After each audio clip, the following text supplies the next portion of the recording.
করতে চান, এগুলো আমাদের জন্য খারাপ নয়। এই দুঃখ, কষ্ট, বিপদ আমাদের কোমরকে সোজা করে, আমাদের পায়ের মাটিকে শক্ত করে, চিল্লায় বলেন ঠিক কিনা? প্রতিকূল পরিবেশে কিভাবে বাঁচতে হয় এই দুঃখ কষ্ট আমাদেরকে শিখায়। এজন্য মুমিন বান্দার বৈশিষ্ট্য হচ্ছে দুঃখ কষ্ট বেদনা জ্বালা এগুলোতে সে আপসেট হয় না, সে হাল ছেড়ে দেয় না, সে ভরসা রাখে একজনের উপর, চিল্লায় বলতে হবে তিনি কে? কারণ মুমিন জানে রাত্রি যত গভীর হয় অন্ধকার তমানিসা ভেদ করে সুবহে সাদিক হয়। মুমিন জানে গর্ভবতী নারীর পেটের ব্যথা যেই দিন বাড়তে থাকে ওই দিনই নতুন মেহমান আগমনের সময় ঘনাতে থাকে। মুমিন জানে তার জীবনে দুঃখ কষ্ট বিপদ যত বাড়তে থাকে সুখের দিন কাছে আসতে থাকে। এজন্য মুমিনের হারাবার কিছু নেই। ফাইন্না মাআল উসরি ইউসরা, ইন্না মাআল উসরি ইউসরা। নবী হে, কষ্টের পরেই আছে আনন্দ, দুঃখের পরেই আছে সুখ। আপনি সমস্যায় পড়েছেন, ওই সমস্যার সমাধানও আছে না নাই? এই পৃথিবীতে এমন কোনো সমস্যা আছে যেটার সমাধান নাই? কথা বলেন। সমস্যা তৈরি করেছে কে? আবার সমাধানও দিয়েছে কে? Allah doesn't create a lock without its key. Allah কখনো চাবি না বানাইয়া ওইটার তালা বানায় নাই। কথা কন। তালাও যেহেতু আছে ওই তালার চাবিও বানিয়েছে কে? মা আনজালাল্লাহু দান ইল্লা আনজালাল্লাহু লাহু শিফা। আল্লাহ দুনিয়ায় এমন কোন রোগ পাঠায় নাই যেই রোগের ঔষধ বানায় নাই, এমন কোন রোগ নাজিল করে নাই যেই রোগের কোনো চিকিৎসা বানায় নাই, হয়তো সেটা আবিষ্কার হয় নাই। অনেকে ক্যান্সারের কথা বলতে পারেন যে হুজুর ক্যান্সার এমন রোগ, এই ক্যান্সার তার নাই কোনো অ্যান্সার, কিন্তু বিজ্ঞানীরা বলতেছে এটারও অ্যান্সার আবিষ্কৃত হচ্ছে। সুবহানাল্লাহ কইবেন না? কিছু কিছু ক্ষেত্রে হয়েও গিয়েছে। এজন্য দুঃখের পরেই আছে সুখ, কষ্টের পরেই আছে আনন্দ। এই দুনিয়াটাই এরকম, কষ্টের পরই আনন্দ। দেখবেন তারাবির নামাজ 20 রাকাত পড়তে কষ্ট লাগে না? কোমরে ব্যথা, হাঁটুতে ব্যথা, কিন্তু 20টা রাকাত যখন শেষ করে মসজিদ থেকে বের হই একটা আনন্দ আছে না নাই? কষ্ট করে পরীক্ষার জন্য প্রিপারেশন নিলেন আপনি কয়েক মাস, কিন্তু ফলাফল যখন ভালো হয় তখন একটা আনন্দ আছে না নাই? সারাদিন রোজা রাখলেন রমজানে, কি কষ্ট, তৃষ্ণায় গলা ফেটে যায়, কিন্তু ইফতারির সময় যখন রুহাবজা শরবতটা খাই কেমন লাগে? একটা আনন্দ আছে না নাই? এজন্য আল্লাহ বললেন فإن مع العسر يسرا إن مع العسر يسرا। ও নবী, কষ্টের দিন মক্কায় অল্প কিছু দিন, মদিনাতে আনন্দের দিন অপেক্ষা করছে। আমাদের জীবনে যে দুঃখ কষ্ট আসে আমরা ধৈর্য ধরবো, তাওয়াক্কুল করবো একজনের উপর, তিনি কে? কারণ আমরা বিশ্বাস করি কষ্টের দিন এটা চিরকালের জন্য নয়, সামনে আনন্দের দিন আমাদের জন্য সেট করে রেখেছে কে? কষ্ট হইতেছে, গরম লাগতেছে না? আমিও ঘামতেছি আপনাদের সাথে সাথে, অনেক গ্যাদারিং হয়ে গেছে। আসেন আল্লাহর নামে 3টা তাকবীর দেই, তারপর কোন 2টা গাইডলাইন তিনি বিশ্বনবীকে দিলেন ওই নির্দেশনা বাণীটুকু শুনে আজকে আমরা বিদায় নেব। আওয়াজ করে পড়তে হবে লিল্লাহে তাকবীর, লিল্লাহে তাকবীর, লিল্লাহে তাকবীর। গাইডলাইন নাম্বার 1, ফাইদা ফারাগতা ফানসাব। নবী আপনি যখন অবসর হন আপনি ইবাদতে মশগুল হন। ফানসাব ফিল ইবাদা, তাফসীর ইবনে কাসিরে এসেছে আপনি ইবাদতে মশগুল হন যখন আপনি অবসর পান। অবসর আল্লাহর দেয়া বড় নেয়ামত, এটা বিশ্বাস করেন?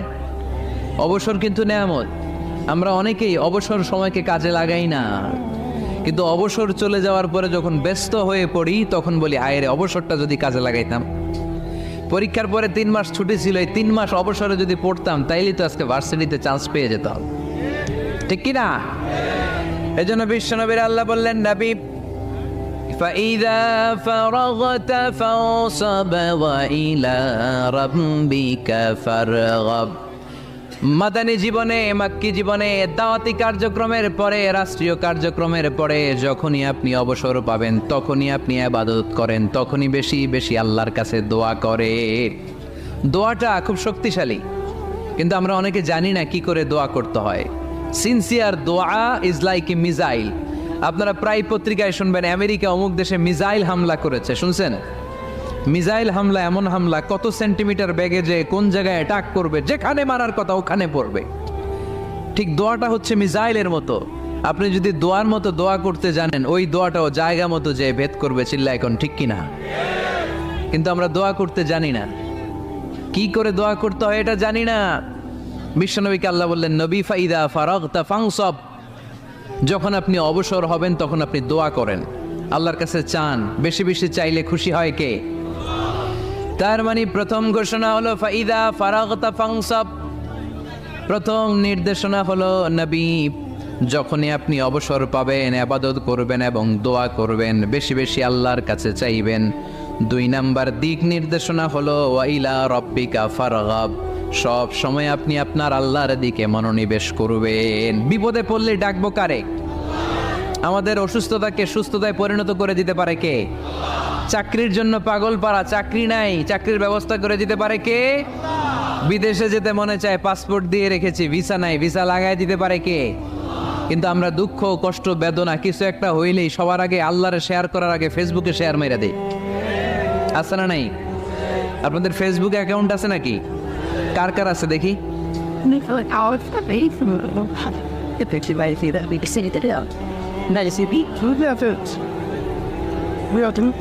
আছে আছে, এটার জন্য আমরা ভালো কাজে লাগাই, ঠিক কিনা?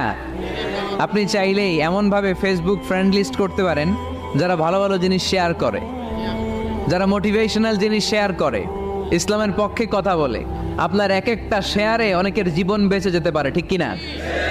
একজন মুমূর্ষ রোগীকে বাঁচাতে রক্তের প্রয়োজন, রক্তের গ্রুপ এ পজিটিভ, যারা রক্ত দান করতে আগ্রহী তারা এই নাম্বারে যোগাযোগ করুন। ফেসবুকে মাঝে মাঝে এরকম নিউজ আসে না নেই? আপনি just you put down in share, শেয়ারের মধ্যে একটা পুট করে দিলেন, একটু শেয়ার মেরে দিলেন, ছড়িয়ে পড়লো হাজার হাজার ফেসবুক ফ্রেন্ডদের কাছে। তাদের অনেকে ব্লাড দিতে আগ্রহী, সে তাড়াতাড়ি যেয়ে সেখানে ব্লাড ডোনেট করে আসলো। আপনার একটা শেয়ারের কারণে বেঁচে গেল অনেকগুলো প্রাণ। চিল্লা এখন ঠিক কিনা?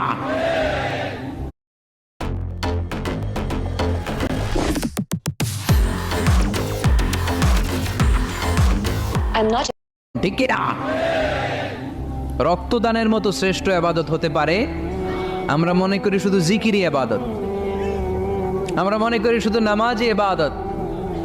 রক্তদান, এক ব্যাগ রক্ত থেকে অনেক মানুষকে বাঁচানো যায়। এর মধ্যে আছে হিমোগ্লোবিন, এর মধ্যে আছে প্লাটিলেট, আছে প্লাজমা। রক্তে একটা উপাদান আছে প্লাজমা, নাম শুনছেন?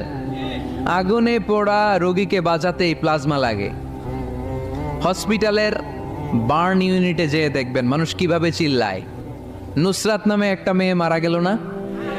এক বদমাইশের কবলে পড়ে মারা গেল না? তাকে আগুন জ্বালিয়ে দেওয়া হয়েছিল তার গায়ে, তার প্লাজমাগুলো জ্বলে গিয়েছিল। আগুনে পোড়া রোগীর যে কি কষ্ট, একটু দেখার জন্য হসপিটালের বার্ন ইউনিটে যাবেন, দেখবেন যে কি কষ্টে আছে তারা। এই প্লাজমাগুলোকে অনেক সেন্টিগ্রেড তাপমাত্রা নামিয়ে ঠান্ডা করে দেহে পুশ করা হয়। আপনার এক ব্যাগ রক্ত থেকে প্লাজমা আলাদা করা হবে, প্লেটলেটস আলাদা করা হবে, হিমোগ্লোবিন আলাদা করা হবে, শ্বেতকণিকা, লোহিত কণিকা আলাদা করে অনেকগুলো মানুষ বেঁচে যাবে। এজন্য ফেসবুক থাকাটা দোষের কিছু না, তবে ভালো কাজে আমরা ব্যবহার করব, ঠিক কিনা? আপনার ফেসবুক শেয়ারিং আপনার জান্নাতি বানাতে পারে, আর আপনার ফেসবুক শেয়ারিং আপনার জাহান্নামের লাকড়ি বানাতে পারে। চিল্লায় বলেন ঠিক কিনা? So the decision is yours, সিদ্ধান্ত আপনাকে নিতে হবে আপনি কিভাবে করবেন। যে কোনো বিপদে ওয়াইলা রাব্বিকা ফারগাব, কোনো দিকে মনোনিবেশ না করে কার দিকে মনোনিবেশ করব? যে কোনো বিপদ আপদ ফেসবুকে শেয়ার করার আগে শেয়ার করব কার কাছে? আমাদের যার যা লাগে আল্লাহ সবও যদি দিয়ে দেয়, আল্লাহর ধনভাণ্ডারের 1 ইঞ্চিও কমবে? হাদিসে কুদসিতে আল্লাহ বললেন, লাউ আন্না আউওয়ালাকুম ওয়া আখিরাকুম ওয়া ইনসাকুম ওয়া জিন্নাকুম, পৃথিবীর সব জিন, পৃথিবীর সব মানুষ বিশাল মরুভূমিতে দাঁড়িয়ে যদি আমার কাছে চাইতে শুরু করে, আল্লাহ এটা দাও, ওটা দাও, ওটা দাও, আমি আল্লাহ তোমাদের সব চাহিদাও যদি মিটিয়ে দেই, আমি আল্লাহর ধনভাণ্ডারের 1 ইঞ্চিও কমবে না। এজন্য চাইবো কার কাছে? বিপদে আপদে ভরসা করব কার কাছে? আর অবসরগুলোকে কাজে লাগানোর দরকার আছে না নাই? স্বাবলম্বী হওয়ার চেষ্টা করার দরকার আছে না নাই? ফাইন্না মাআল উসরি ইউসরা, ইন্না মাআল উসরি ইউসরা। নবী হে, কষ্টের পরেই আছে সুখ, দুঃখের পরেই আছে আনন্দ। সবসময় মানুষের সময় একরকম কাটে না। এজন্য আমরা তাওয়াক্কুল করতে চাই একজনের উপর, তিনি কে? এরপরে রাব্বুল আলামিন বিশ্বনবীকে নেয়ামতের বর্ণনার ঘটনা শুনিয়ে বিশ্বনবীকে সান্ত্বনা বাণী শোনাচ্ছেন আর পড়ছেন, ফাইন্না মাআল উসরি ইউসরান, ইন্না মাআল উসরি ইউসরা। নবী গো নিশ্চয়ই কষ্টের পরে আছে আনন্দ, দুঃখের পরেই আছে সুখ। সুবহানাল্লাহ।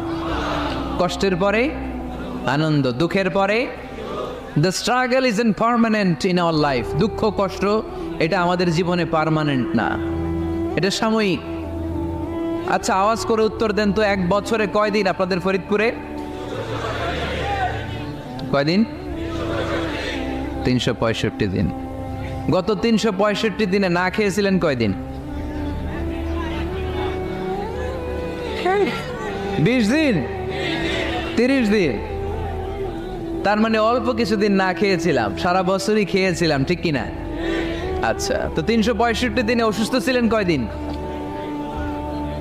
4-5 দিন, কিংবা 20 দিন, কিংবা 1 মাস, কিংবা 56 দিন, কিংবা 65 দিন। তার মানে বাকি 300 দিন আরামে ছিলাম কি ছিলাম না? তার মানে আমাদের জীবনে দুঃখ বেশি না আনন্দ বেশি? সুখ বেশি না কষ্ট বেশি? এজন্য আল্লাহ বললেন খবরদার, মুমিন কখনো হেরে যায় না, মুমিনের হারাবার কিছু নাই। মুমিনের জীবনে যদি আনন্দ আসে, মুমিন শুকরিয়া করে, শুকরিয়া করলে সওয়াব আছে না নাই? আর মুমিনের জীবনে যদি দুঃখ আসে, মুমিন সবর করে, ধৈর্য ধরে, ধৈর্যেও সওয়াব আছে না নাই? তাহলে আমাদের সব দিক দিয়েই তো লাভ। আনন্দের দিনগুলাতে শুকরিয়া করব, আর দুঃখের দিনগুলাতে ধৈর্য ধরবো, দুইটার মধ্যে সওয়াব আছে না নাই? এজন্য বিশ্বনবী বললেন আজাবান লি আমরিল মুমিন, মুমিনের বিষয়টা খুবই আশ্চর্যের। ফাইন আসাবাতহু সাররাউন শাকারা, মুমিন যদি আনন্দে থাকে সে শুকরিয়া করে, শুকরিয়া করলে লাভ আছে না নাই? ওয়াইন আসাবাতহু দাররাউন সাবারা, আর দুঃখে পড়লে সে সবর করে, ধৈর্য ধরে, ধৈর্য ধরলে সওয়াব আছে না নাই? তার মানে আমাদের হারাবার কিছু আছে। We have to go back to our Lord. আমাদেরকে আমাদের রবের কাছে ফিরে যেতে হবে, নাকি থেকে যাবেন?